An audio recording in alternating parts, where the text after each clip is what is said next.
Ayan, tara na. Oh my God, I'm so excited. Ito yung semi-annual sale nila that happens twice a year. Every June and December. Ayan. Ayan, diba? Oh. 75% off. Pero meron din naman mga full price. Ayan, make a love shout out.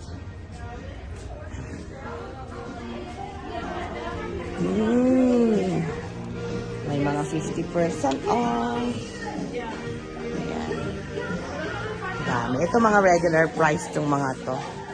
Meron lang mga certain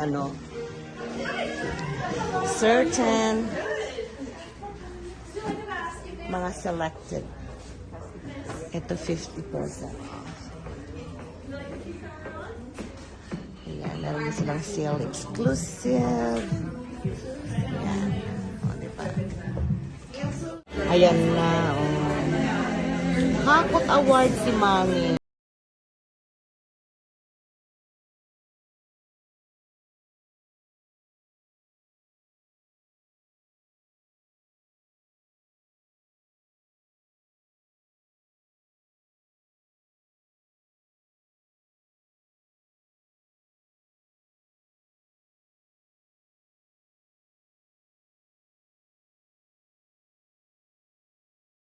Yang mga townhouses na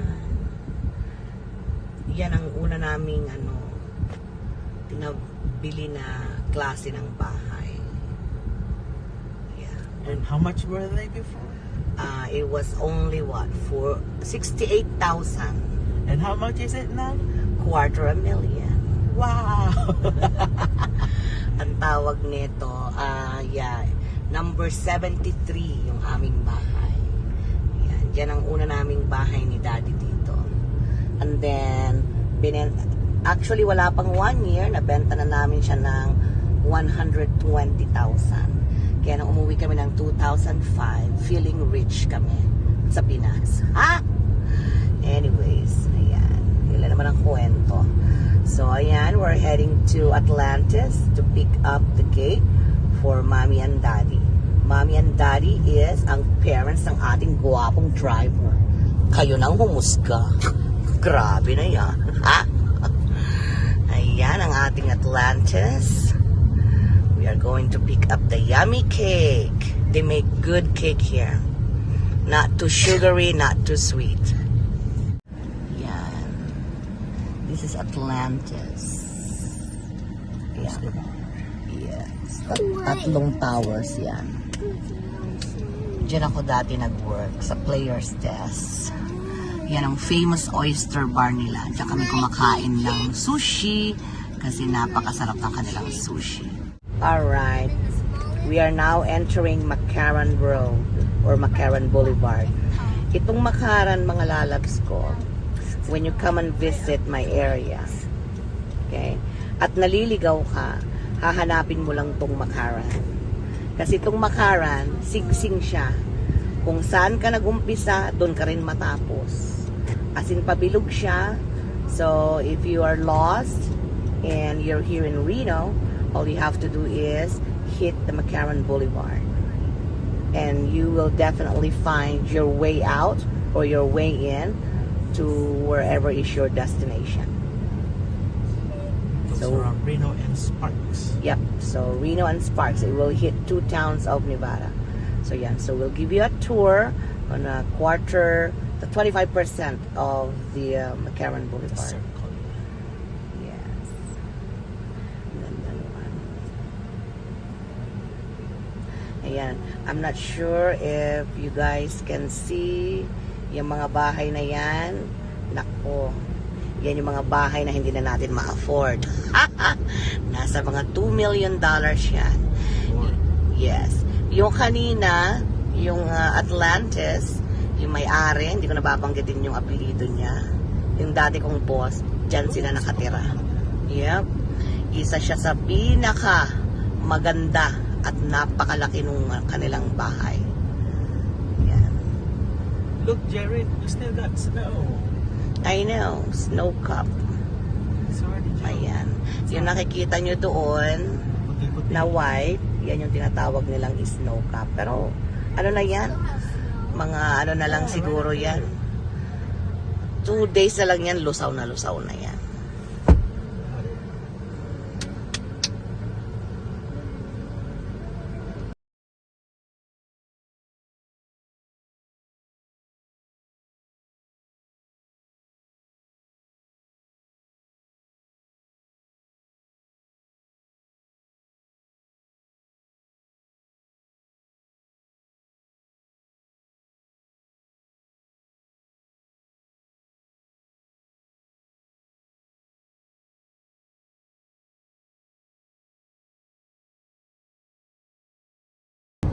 Saan dyan yan?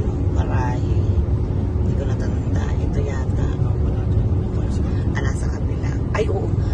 Hindi pa tayo nakapunta sa overlooking. Diba? Yeah, so next time we will tour you dun sa overlooking entire Reno and Sparks. Yan. So yan, yung mga bahay na yan, mga millions din yung mga yan. Yan. Dito sa Amerika, pag ang bahay mo nasa bundok, mayaman ka. Kapag ang bahay mo rin malapit sa may tubig, mayaman ka. Kami lang ang mahirap doon sa area natin. Kasi kami lang ay magbubukid. Yan. Doon sa area nila Upa, maganda din doon. Yung mga residential area. It's one of the 1990s ano Upa, no? Yeah, 1990s. Yan, makikita nyo mamaya ang mansyon ni Upa. Napakita ko na ng ilang beses. Pero, spot natin yan mamaya. So, ayan. Ito papunta kay Loob pa. Pataas, pababa. Tapos, a little bit zigzag lang naman. Not too much.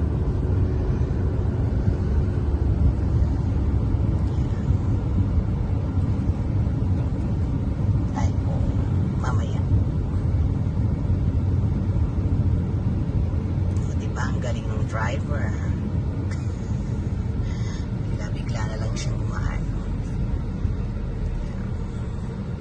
Sa Pilipinas, kung ang mga tao talaga disiplinado lang, hindi naman dapat talaga magkukos ng flow ng traffic. Dito sa Amerika, as you can see, pag talagang single lane lang, double lane na yan. Sa Pilipinas yan, naku, apat na yan, dahil papasok pa dun sa pinakagilid, diba?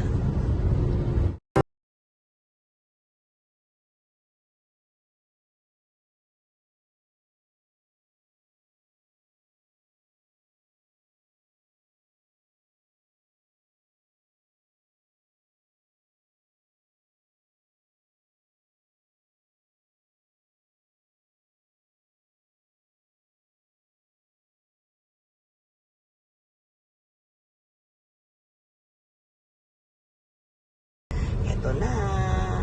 Welcome to Upa's house. Ayan. Weekends ngayon mga lalabs, kaya makikita nyo ang daming mga sasakyan sa labas. Kasi it's family day. And we are so happy that we are part of Upa's family. Ayan na ang kambal na bahay.